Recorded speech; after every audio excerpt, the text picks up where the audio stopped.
To game number 45, Spartan X, otherwise known as Kung Fu.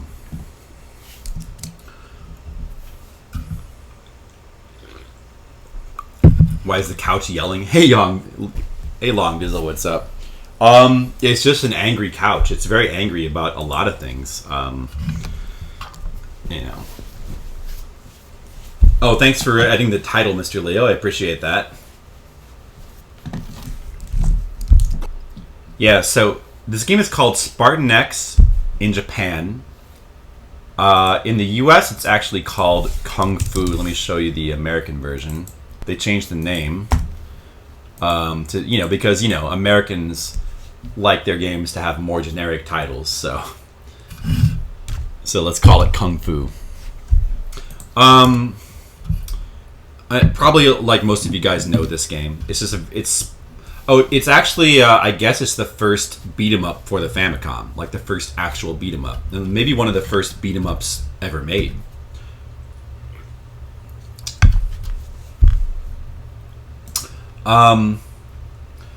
This game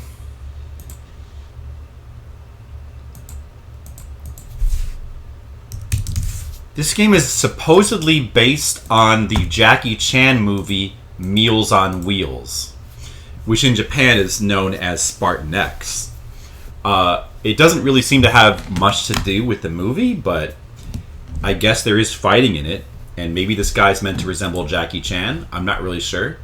I actually have seen that movie, but not for a long time, so I don't really remember much of what happened in it. Maybe I'll go back and review it one of these days. Also, I have beaten this game on stream before, so I don't necessarily want to play it for a long time right now. Let's actually, I think I did A before, so let's try game B. I'm not sure what the difference is between A and B. I should maybe look that up if we can find out. In fact, let's actually look that up right now so that we can know, because knowledge is good. Kung Fu. Difference between game A and B. Somebody must know. Somebody on the internet.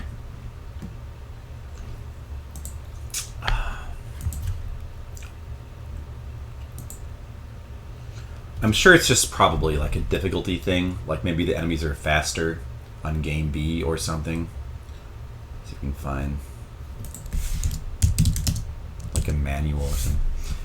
Not a terribly difficult game on its default game A mode, but game B increases the number of enemies and their difficulty. So it's just a difficulty switch. Game B has more enemies and they're more difficult for whatever reason.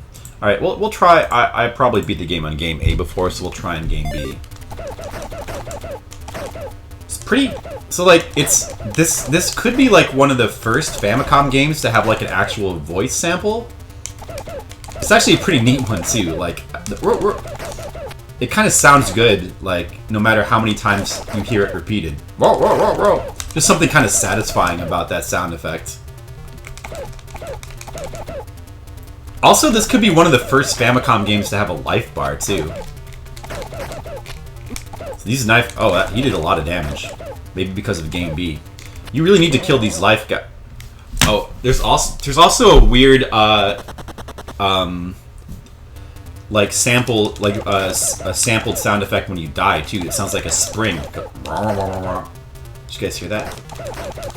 The sound the bosses do when they die is fucking scary. Oh, also I just noticed this, but the sound effect when you get hit in this game is the hit sound effect from Zelda. All right, so you know what? Let's just stick with game A because we don't need all that difficulty. It's just getting in the way. Oh yeah, Kung Fu. That's true. Our Kung Fu actually had a life bar as well. But I still wouldn't call that game a beat 'em up. I still think this is the first beat 'em up for the Famicom.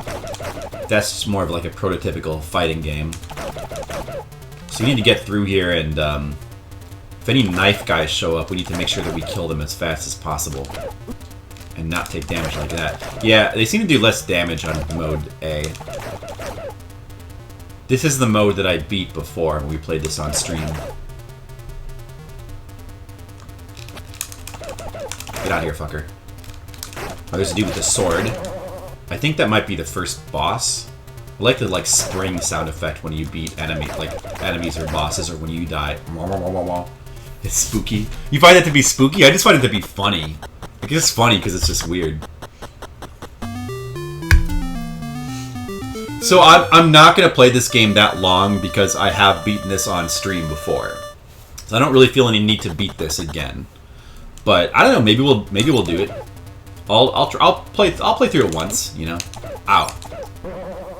Yeah. Actually, I remember this part here of stage 2 as being like the hardest part in the game. The pots falling on your head. It's so easy to die here.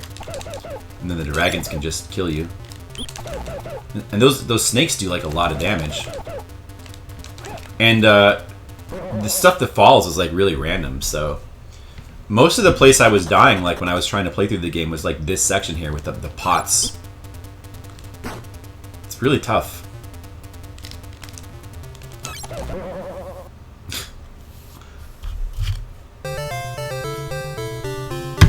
Player 1, game over.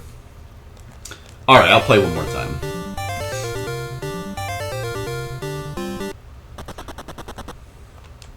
It did not take me that long to beat this game. It only took like 40 minutes of playing. So what else is there to say about this game? Who developed this game? Hold on, let me just check who developed this game. We need to start making sure to always say that, I think, because it's good to know. Nintendo. It says that Nintendo actually developed this game, and it does have sort of like that Nintendo kind of quality to it. I mean, it's obviously very simple, but it's well made. Like, it's fun for what it is, especially compared to like some other early beat 'em ups that we'll see pretty soon. I think this game is pretty well made. IREM. So IREM made it? Oh, really?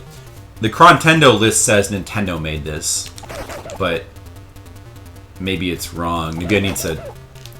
That guide might not always be accurate, maybe. Or it might be listing publisher for some reason, which would not be good, I think. We're more interested in like the developer.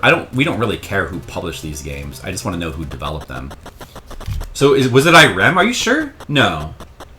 But I think you might be wrong. I don't think this is IREM. I don't think IREM made any games yet. I think that IREM actually might have been a publisher in America. I think that's what you're thinking. Hold on. Yeah, Nintendo. Okay, yeah, Nintendo developed the Famicom version. Yeah, that's what I thought. IREM made the arcade version. Okay.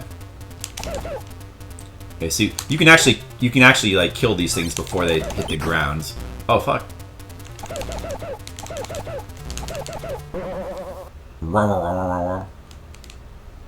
That sound effect. It's hilarious. So you want to definitely try to get lucky and kill these things before they can land. The snakes, I guess you can actually kick the snakes with your foot. If they do manage to land on the ground, you just have to jump over them. Like that. Which is easier said than done. And then these like little midget guys come at you and they just hold you down. But we're past the hard part now. I love how, like, this is obviously inspired by, like, stuff like Bruce Lee, Game of Death. Like, I mean, clearly, like, the voice sample is very Bruce Lee. Like, oh, ho, ho, ho, ho. Like, that's, you know. And, like, the whole concept of the game is very, like, Game of Death. Climbing a tower with floors, beating different bosses and stuff. There's 5 floors to this. Oh, actually, the game actually has cutscenes too. I forgot. Help me, Thomas. Apparently, my name is Thomas. Save Sylvia from Mr. X. We should. Are we playing the Japanese or American version right now? We should play the Japanese version to see if there's like any difference in the cutscenes. You only give it a 4. I should be asking you guys for your opinions on scores. Actually, now that you mention it, like how TMR did when he was. Should absolutely be doing that. Playing the American right now? Yeah, I think so. Well, I'll keep playing. Well, you know what? After we're done with this, I'm gonna go ahead and try out the Japanese version to see if there's any differences. After I die, I mean, because I'm sure I will die, probably. Ow, fuck. I'm dead.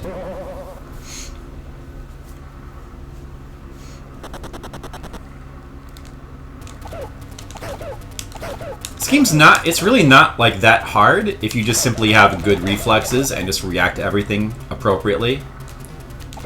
You really like never need to die in this game. It really never gets unfair in what it throws at you. Like everything can be dealt with if you just simply have good enough reactions, which is why I think like when TMR played this, he like beat it like 15 minutes or something. Even I beat it like in a half hour. Of course, that was on game mode A. He might have been playing B, actually. I'm sure that the chat would have demanded him play the harder version. Simple but fun. Yeah, it's a fun game. I mean, it has the same downside as a lot of early Famicom games, is that it's just a little bit too simple. So the simplicity of a game like this is a double-edged sword. Because on the one hand, it sort of makes it more approachable. It gives it like more of a charm. Like you just like sit down, just play, and just like beat up dudes, and there's like you don't have to worry about all this complicated stuff. Sometimes you just want to play a simple game. But then on the other hand, if a game is too simple, you tend to get bored of it a little very quickly, you know? So this game, this is one of those games that kind of rides the line of that kind of double-edged sword, you know? Like, very simple, almost too simple, but the simplicity sort of works in its favor to a certain extent. Shit, I should have been standing kicking and not crouching kicking. All those bugs are a problem. This place says infested. Somebody call the exterminator. Arcus played this for 12 hours. Oh, there's the boss of level 4. Level 4 is pretty short.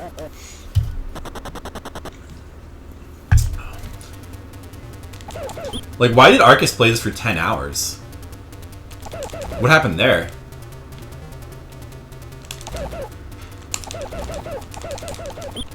Fuck. Oh, he was speedrunning it. Oh, okay. That makes sense.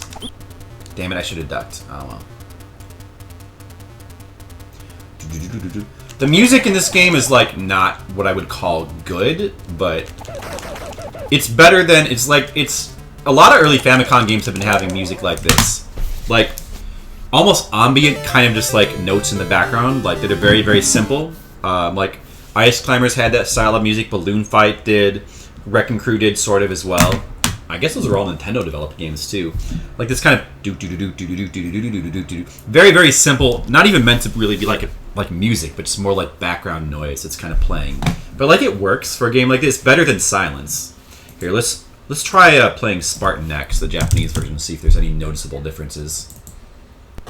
There's also a Spartan X 2, which I've never seen before, apparently. I don't know when we're going to get to that, though.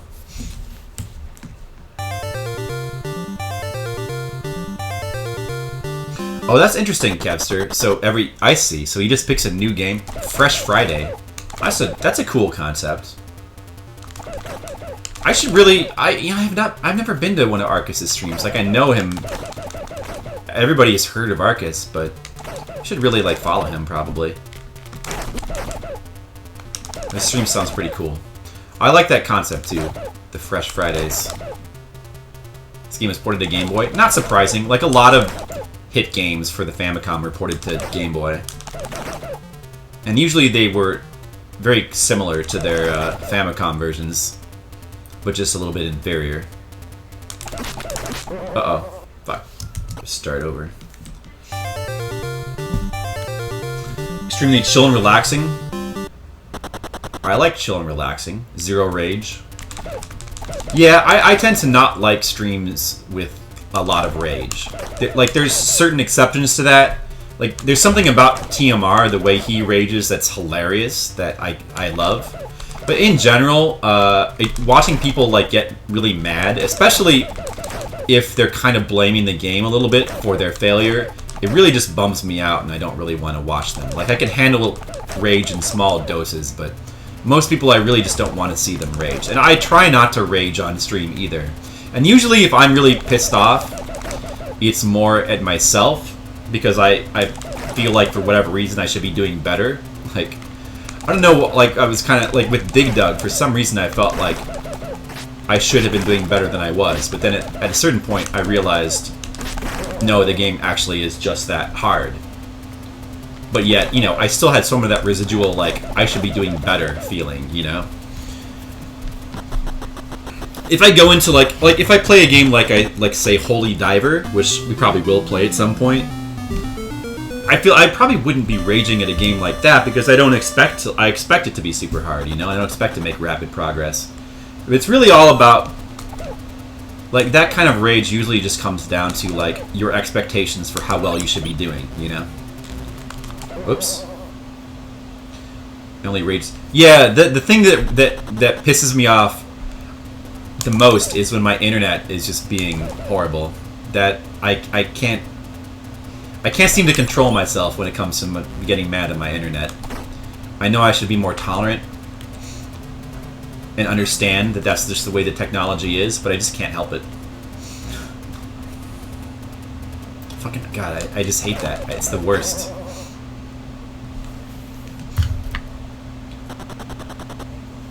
Arcus, that's Jojo, the coolest cat on Twitch. Oh, really? Here, let's just start over. We're almost dead.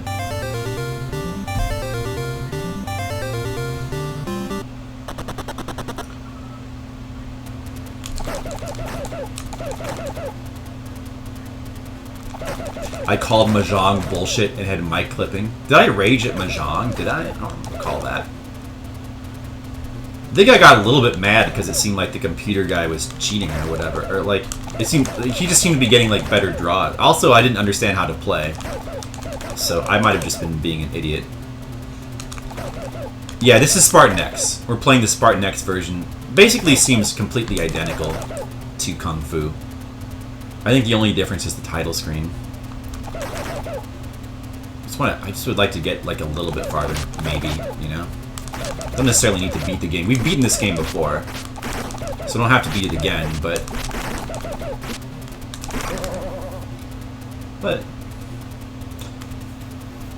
this game is fun. Quite honestly, this game is fun, so I don't mind playing it just more, you know? Like, I can play it longer. I almost kind of want to play more. Like, I almost kind of want to just beat it again because it's just fun. It's fun to play. Alright, let me focus for this part. This is the hard part.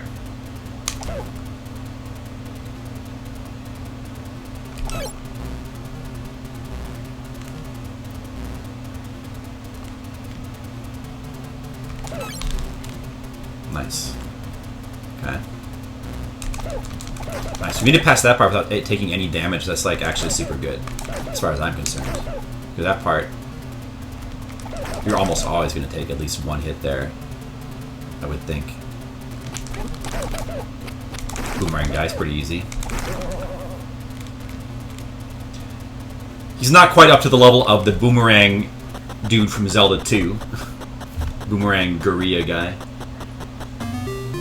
I don't remember what I rated this game, but I think I probably gave it a 6 as well. I agree with what you said. It does feel like it's sort of polished for its time, you know? For today's standards, it feels a little primitive. But for its time, it feels about as polished as a Famicom game could be. Mostly. For the most part. And, yeah, the controls are very nice. I mean, very simple, but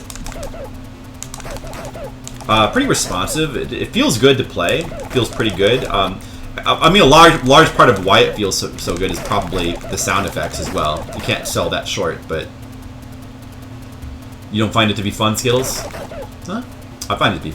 I don't find it to be, like, the most fun thing in the world, but I find it to be pretty fun. Fuck. How to hear you? Oh, that was good. Could have died there, but we didn't. But we might die here. Yeah. My Mahjong VOD, I think you mentioned Akagi at least every 5 minutes. How can you not, Mega Goat, right? I mean, how can you not mention Akagi every 5 minutes? You have to. Besides, I mean, that's also because everything I know about Mahjong is from Akagi, so... Of course. Whoa. Fucker. Oh, you got me there. Okay, fine. Fair enough. It's kind of funny how the enemies in this game don't really... They don't really, like, punch you or anything. A lot of the enemies, they just kind of run up to you and hug you. I'm having trouble with this floor. Can't seem to get past it. Those knife guys are a big problem.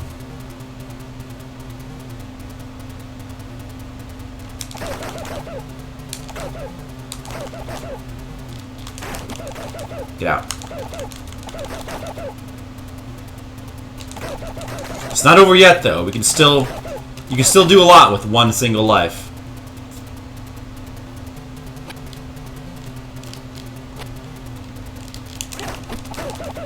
Damn it. He got me in the head with his stupid knife. And he jumped on my head. Oh! He got me with his big kick.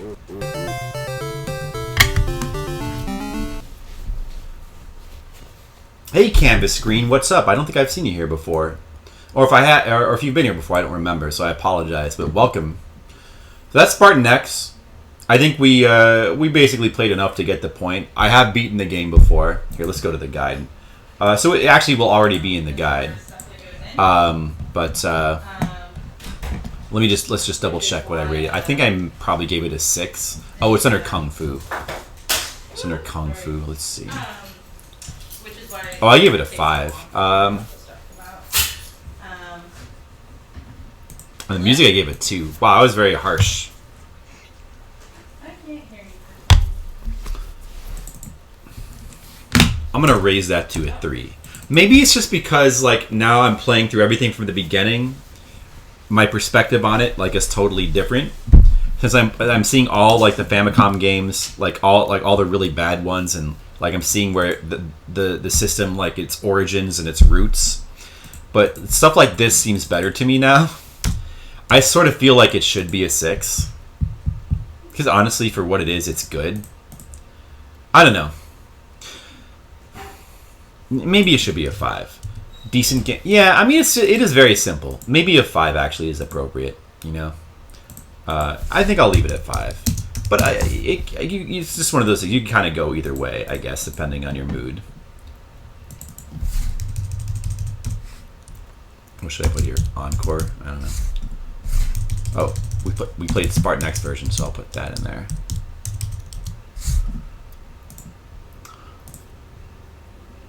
Okay.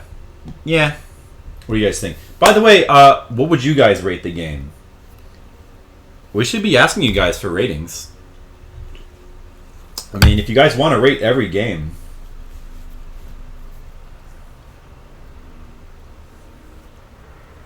You also like Karate Champ, yeah.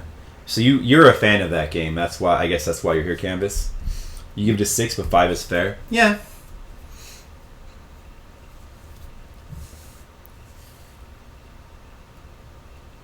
You know what? I'm gonna give it a 6. I'm gonna give it a 6. I think. I am gonna give it a 6. If anyone else has any opinions about the rating, you can feel free to say them. If you want, the guy who translated Kagi is on again, off again streamer. Oh, really? Did not know that. He recently played at the World Ricci Championship in Vegas. Wow, that's interesting. I'll have to keep an eye out for that guy. So he streams from actual mahjong tournaments. Long Dizzle loves it. What? Kung Fu? Oh yeah, he said he was not a big fan. Yeah. Anyway, so that's Kung Fu / Spartan X. Here, I'm going to put that here in the title, too.